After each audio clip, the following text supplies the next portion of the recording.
Conexão Potiguar está de volta para o seu terceiro bloco no programa de hoje. E no último bloco nós deixamos anunciado que o doutor Diógenes da Cunha Lima falará sobre a 4ª conferência da OAB no Rio Grande do Norte. Eu gostaria de perguntar por que foi escolhido esse tema, o direito no amanhã.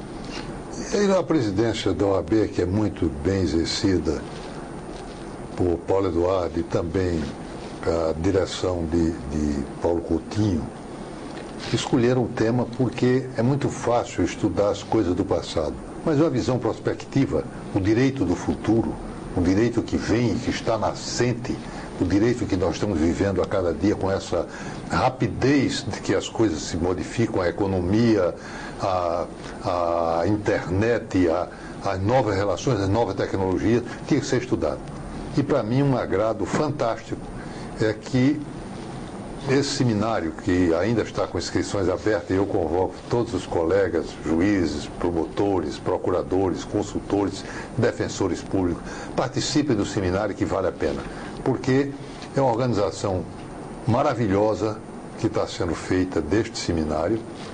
E, mais ainda, tem gente que vem competência para dar aula dos Estados Unidos, de São Paulo, Rio, mas também a prata da casa que brilha lá fora normalmente.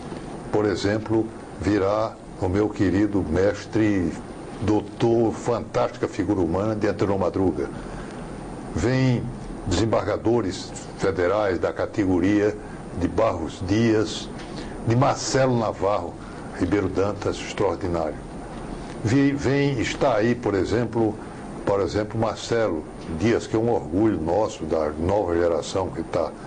Meu sobrinho e consultor do nosso escritório, Rodrigo da Cunha Lima Freire, professor em São Paulo, doutor em Direito, uma figura notável. Estou lembrando alguns nomes locais e a outros extraordinários, mas que fazem deste seminário, fazem ser este seminário um acontecimento na nossa vida. E depois, o raciocínio do próximo 50 anos, o direito que vai estar nascente, o direito que está vindo, as coisas que estão novas que esse pessoal está pesquisando. Como o senhor lembra, se recorda do direito dos 50 anos atrás, quando o senhor começou, e o que o senhor imagina para os 50 anos futuros que hoje o senhor estuda? Porque quando eu comecei, houve muitos episódios na minha vida e eu me orgulho muito disto, porque no direito que eu comecei, eu inovei algumas coisas. O nosso escritório conseguiu apresentar alguma coisa. Por exemplo, nós fomos os primeiros advogados no Brasil a promover uma ação de alimento do marido contra a mulher, quando o marido era o chefe da sociedade conjugal e aí ele competia a manter. Abrimos isso. Abrimos espaço, porque havia coisas extraordinárias e lindas. Eu tive o privilégio de ser advogado de 5 ex-governadores e figuras notáveis, e que se havia acusações absolutamente absurdas. Por exemplo, um deles, Cortez Pereira, foi acusado de condescendência criminosa, um caso único no Brasil, ninguém fala nessa história. Teria sido condescendente, um homem absolutamente correto, e recebeu. Isso era um direito que estava nascente, que estava começando, mas que não tinha sentido. Com muitas lacunas ainda. Com lacuna de toda ordem. De toda ordem. Um direito que era ultrapassado.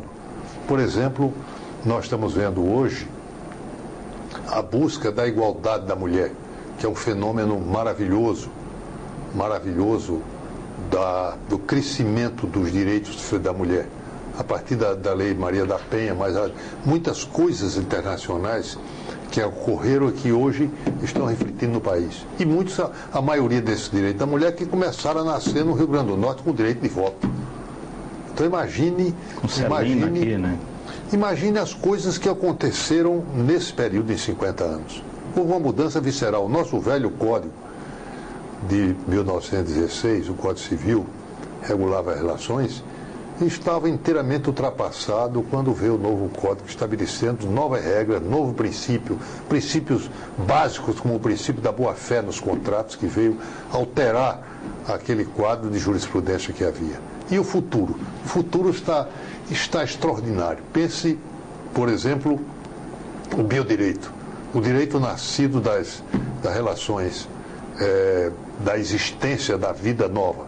Há um meu sobrinho, Gustavo da Cunha Lima Freire, que lançou um livro sobre biodireito, porque ele é advogado e é doutor e professor de ciências farmacêuticas, um estudioso da vida, de ciências médicas, e lançou-se isso, porque ele está vendo a perspectiva de futuro. A cada minuto está surgindo coisas novas. O direito renascido das relações dessa montanha mágica que é a internet. O que está sendo criado isso aí também vai criar muitas causas, muitas novas causas. Aqui ainda de certa forma, ainda tem uma lacuna. A gente falava de lacuna em relação a essa questão da internet, dos direitos autorais e por aí vai. Isso ainda está preenchendo. De vez em quando há uns absurdos, como o Supremo agora está resolvendo legislar. Em parte porque o Legislativo não tomou consciência, não fez as suas leis antes.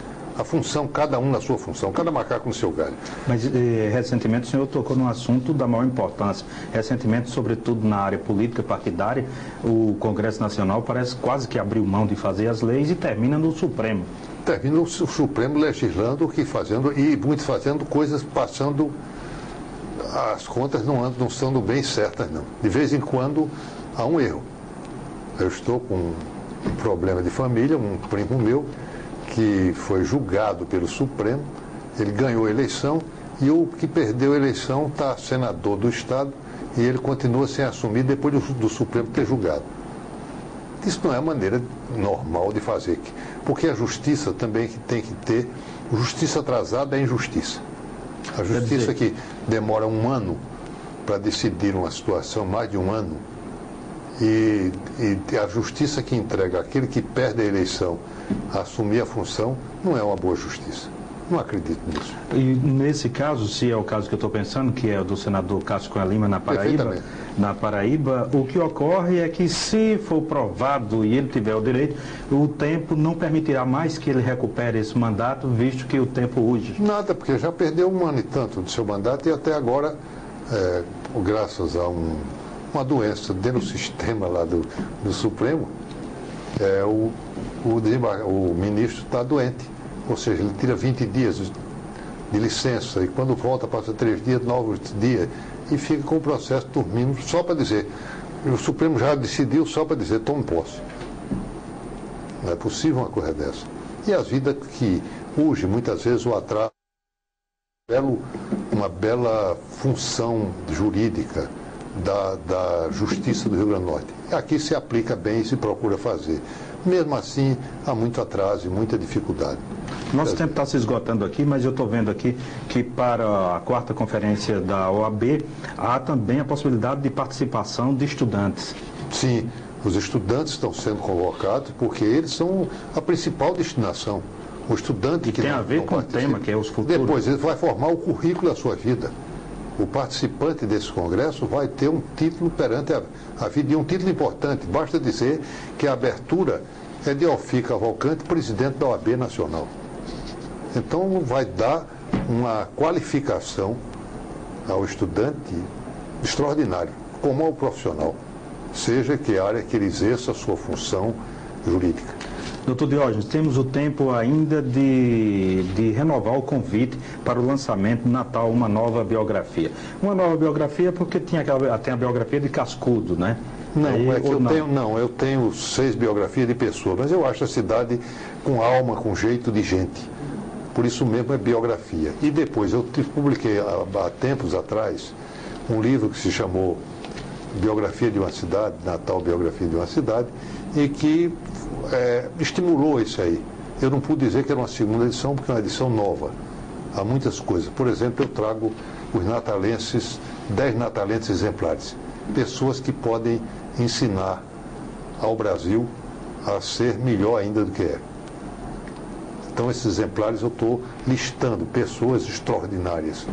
Desde um Café Filho, um Alberto Cavalcante, até um cidadão honorário como Nicoleles, que chega para a nossa cidade para contribuir e a Câmara Municipal lhe deu o título de cidadão de Natal. O que fez muito bem. Doutor Diógenes Cunha Lima, queria agradecer a sua presença, lhe passar o jornal Potiguar Notícias, que está nas melhores bancas, parabenizar o senhor pelos 50 anos e lhe desejar mais 50 anos de vida jurídica, com saúde e também de literatura. Muito obrigado. Muito obrigado. Obrigado, doutor Diógenes da Cunha Lima. Muitíssimo obrigado a você que nos acompanha aqui pela Band Natal, pela Band do Ceará e através do portal potiguarnoticias.com.br. Grande abraço, fiquem com Deus e até mais.